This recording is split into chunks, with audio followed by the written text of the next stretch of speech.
We go. All right. Raw reaction time. That was not pretty. I don't know what the hell happened. They just look unprepared, not ready for the moment. Is that the young team? Issue with the young team? It was difficult to watch McKay struggle out there and not seeing adjustments. I don't know why they didn't use Hines, Lassane, Houston, get outside, just abuse the corners more, and get it into the hands of your athletes. Take the pressure off of McKay so he's not scrambling like this. Yeah, didn't use Hines or Houston. I mean, I don't understand that at all. I think that is a problem with Dorn. I think that's something we've seen for a while where they get into this game plan and they just refuse to adjust. And that's super frustrating. I don't get it, man. I really don't. Yeah, I mean, I feel you, Bird Pack. It just seems outcoached. It just seems like there's no adjustment. And for the podcast listeners, I'm live streaming this on Twitter, so people are putting comments in. And yeah, I mean, I think let's talk defensively. I agree. I mean, Cam just said there was no pass rush. I think that's the biggest problem. I don't think it was necessarily a secondary thing. I think there wasn't any pass rush. They thought they could get pass rush with their front three, maybe bring in a linebacker, but they really didn't. And that really killed us. I mean, the secondary can only cover for so long. And then West Virginia's running on the outside, getting on the outside just super easy. That was disappointing. Look at the first 3 games, even though we may be better a lot than the first two drives. Yeah, I mean, it didn't look like it at all. We haven't since we beat Clemson at home before Dave Dorn. Yeah, I mean, the defense didn't help. I mean, West Virginia was offensively inept for the first 2 games, and now, we made them look like a Big 12 team. And it was ugly, man. I don't know what else to say. People are going to talk about McKay. And yeah, he looked awful. He didn't look good. Oh, my headset just died. Fantastic. McKay didn't look good. And I don't know if putting Hockman in is the answer, but at least they didn't set up McKay for any sort of success, man. They didn't help him out at all. And that was really disappointing. Like, use your athletes better. The dink and dunk offense sucks. Yeah, before the halftime, they took one shot and then decided it wasn't going to work. Why not throw some more passes? They talked about how fast Cecil Powell was. Put him in there, let him run some streaks, and just chuck it. McKay can chuck it, let him throw it.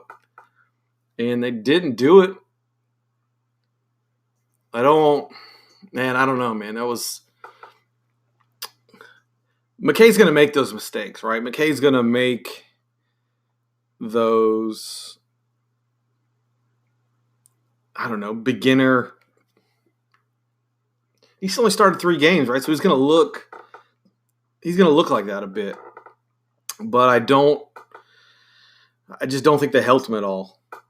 Yeah, 3rd and 1 call before the block punt was ridiculous. They didn't help him at all. You got to know your guy's going to do this, and maybe that's why they were throwing short dink and dunks. But I think they did not set him up to be successful there. And that was disappointing. This is the difference in making mistakes. You can't throw an accurate pass. Yeah, I mean, I don't know how many. You're right. I don't know if that was the moment, but, man, he threw – I don't know how many passes he threw behind Thayer Thomas or just behind other guys. It wasn't It wasn't pretty, man. I don't know if Hockman's better or Leary's better, but I tweeted this out. Sometimes it's better to just go trial by fire and see if one of these other guys has it. I said it in the very first podcast of the year. Maybe it is you don't know how they're going to react until you get them in the lights or under the lights, so to speak, or so maybe you have to put one of these other guys and give them a shot and see if they are gamers, man. I harken all the way back to Phillip Rivers, right? He was a freshman coming in, and they just threw him in there. He made some mistakes, but man, he figured it out. And I think if these other guys like Leary or Hockman that people say are super talented, like, I have no idea. We've all seen them the same amount, the spring game, basically.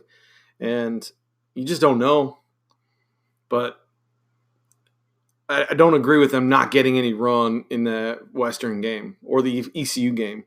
And I hope they get some run in the BC game. And it's not an indictment of Matt McKay. Maybe you just do it to take some pressure off him. Maybe you do it to,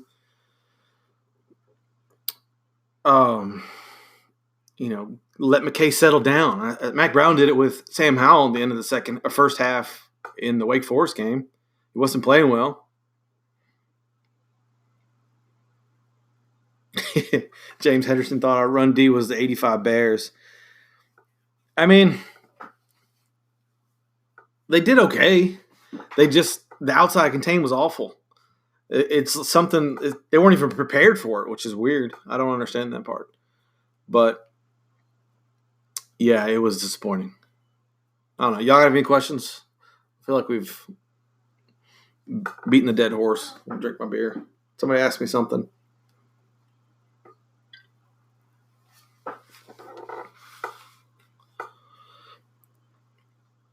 Yeah. I don't know. I want to see something better. We're not going to do anything playing Ball State. Was Knight hurt in the first half, or did just coaches underutilize him in the first half?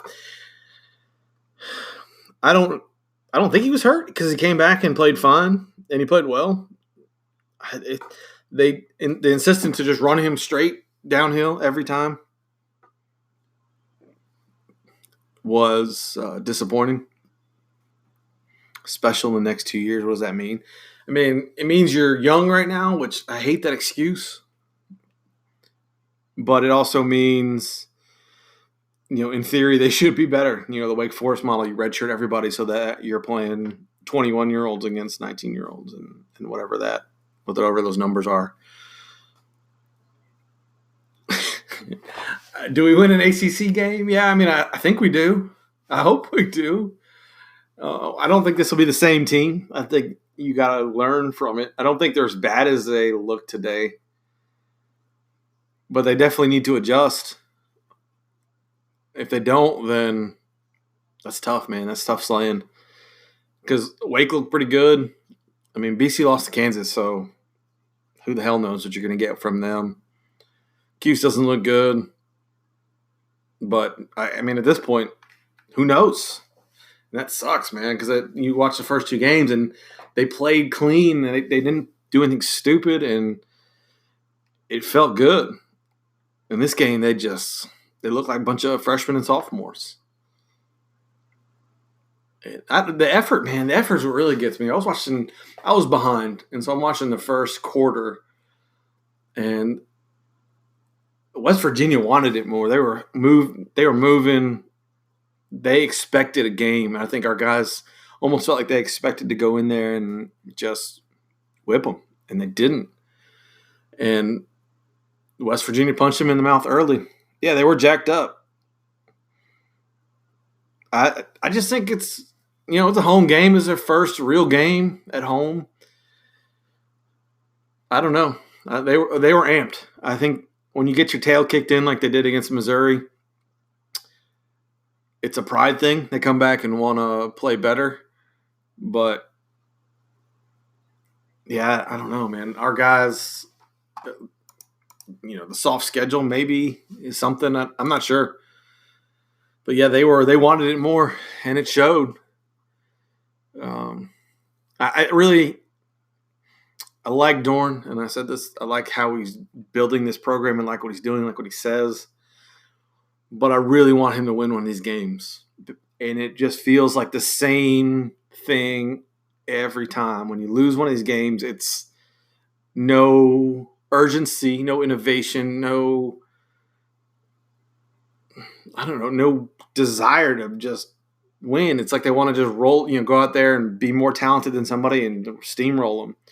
And that's not the case with teams like West Virginia. I mean, they're similar to us.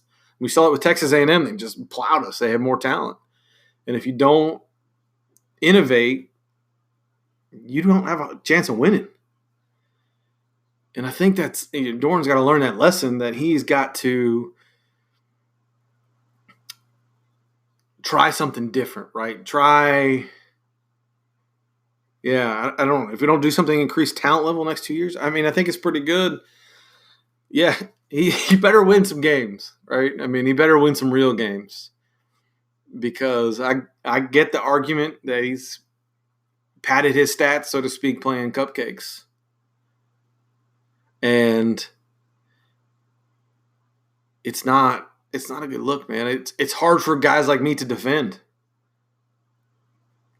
Ooh, that's bad. The football version of Sendek. I don't want that. But anyway, I don't know, man. That was not good. I want to see something different. I want to see, a different game plan. I want to see more out of these guys. Yeah, not enough. Yeah, WVA hired him. She's not around anymore. Now, you don't fire a guy won back-to-back 9 wins, but he's got some more years in you. But you got to win the fans back over. You want people in there for the third quarter. Win this game. Don't come into this game and play like chumps. That's it, man. That's what I really want him to win some games. Yeah, at some point you have to start winning these games. Exactly. The fans can only take so much. But I think that's where I'll leave it. I appreciate y'all jumping on. If anybody's got any other questions, I'll answer them. He's got 2 years at least, right? It doesn't change. Carolina will win a few. Yeah, and that's the other thing. With Mac is back, right? This is the perfect time to derail that hype train. How do you take the wind out of their sails? You just win games. And you win games like this, and you be the best team. And people will stop talking about that. Mac's going to get his recruits. He's going to do that. Carolina always does. But, to be the best program, win this game. Or play this game closer. Right? You lost by 17. Trailing most of the time. Didn't look good. Yeah. Not good. All right. That's it. Misery loves company. How does a team with 1.1 year? Yeah, I don't know. They wanted it more. They wanted it more. And they were ready for it. It was a big game for them. It wasn't for us. It sure didn't seem like it. All right. Thanks for listening. Thanks for joining on the Twitter Live. I appreciate it. And I'll record a real podcast at some point this week. Talk to y'all later. I'm going to stop recording.